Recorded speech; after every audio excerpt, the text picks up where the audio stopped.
You're in the right place, right time.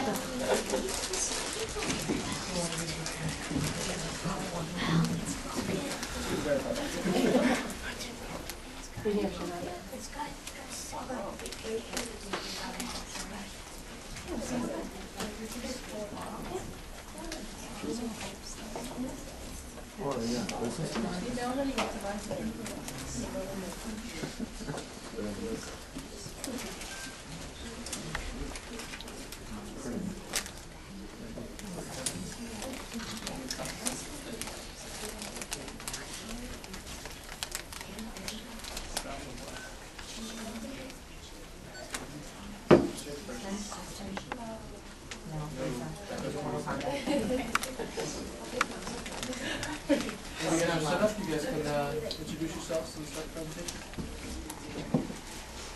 Hello, we're the Genuine Geniuses. I'm Jasmine Murgatroyd, this is Josh, Rube, and Sam Chu. Welcome to New York. It's the year 2525. The Earth has been hit by a giant meteorite, breaking it into hundreds of pieces that are now floating within the air. From every piece of the Earth, we have a view of the center of the Earth, or if you will. At this point in time, New York is doing one of its highest state of emergency procedures. During this procedure, the reconstructed version of the Statue of Liberty, which you can see a picture of in your brochure, retracts underground with all of the residents within the dome of which it sits upon. The reconstructed version of the Statue of Liberty is preserved in a globe-like figure containing the chemicals that prevent rusting and other types of damaging happening. The original Statue of Liberty was destroyed by a harsh electromagnetic storm in the year 2103, then was reconstructed in 2201, only 2 years before the Earth was hit by a meteorite and split into hundreds of pieces. 5 years ago, this historic landmark was put into the chemical-filled globe-like figure, protecting it from harm of all types. Right across the road from Liberty Park is a volcano that helps function the geothermal power plant that creates the energy for the city, which Sam will now tell you about. Thank you. My colleague Josh will also be helping explain this. Our geothermal power plant saves thousands of dollars a month because of its lowest life cycle cost and maintenance cost. New York City's main power source, or at least for this section of the city, is a geothermal power plant. It's very expensive to build, but it pretty much pays itself off in a year or two because, like he said, low maintenance, low life cycle, and it produces a whole ton of energy, electricity, whatever you want to call it. And it also doesn't have the risks like a meltdown in a nuclear power plant or a fire at a coal burning power plant, so it's pretty efficient. Oh, we also have our world famous H2O cycler. This ingenious device, I'm going to let you guys look at that. Conserves and recycles all the water. Oh, I did. H2O cycler. The judge is actually working.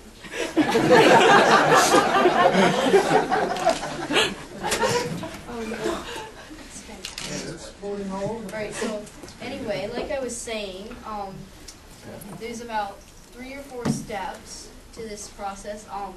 Water from any appliance in the home, like your refrigerator, your washing machine, toilet, shower, even your kitchen sink, it all goes down into that holding tank. You can see there's brown water in there. That's Don't drop that brown water.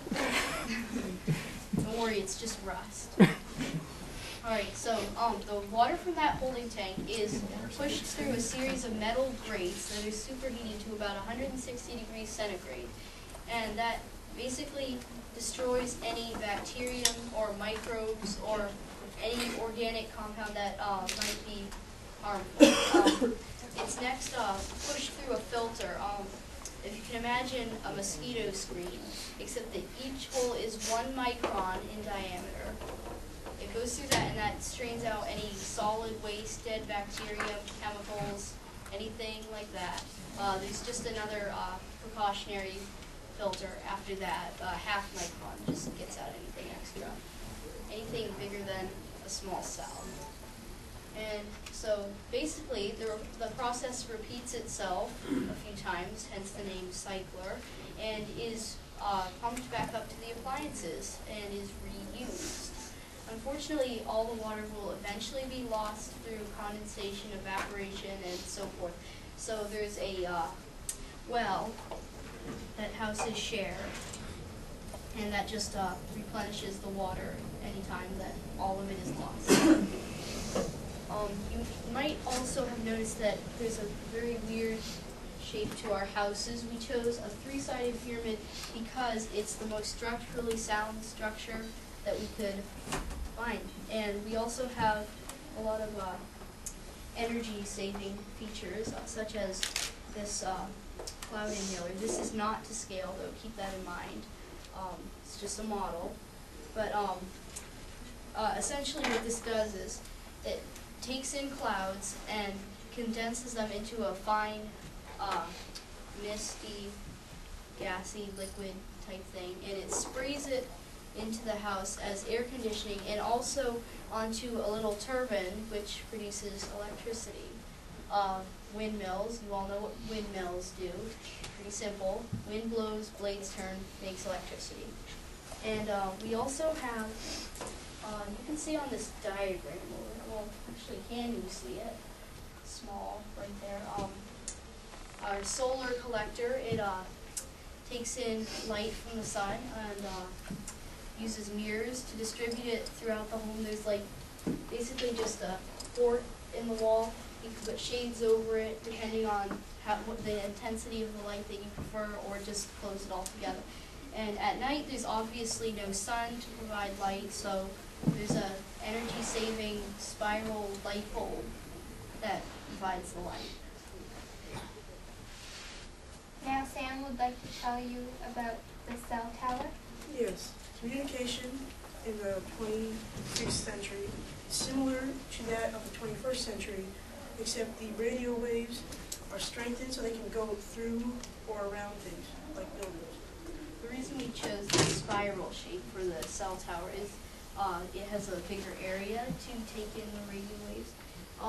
And the reason we chose a cell tower altogether is that satellites, we found out, were not working. We have a few ideas as to why this is, but whenever we send radio waves up to satellites that we have out there, it basically just breaks up. We can't.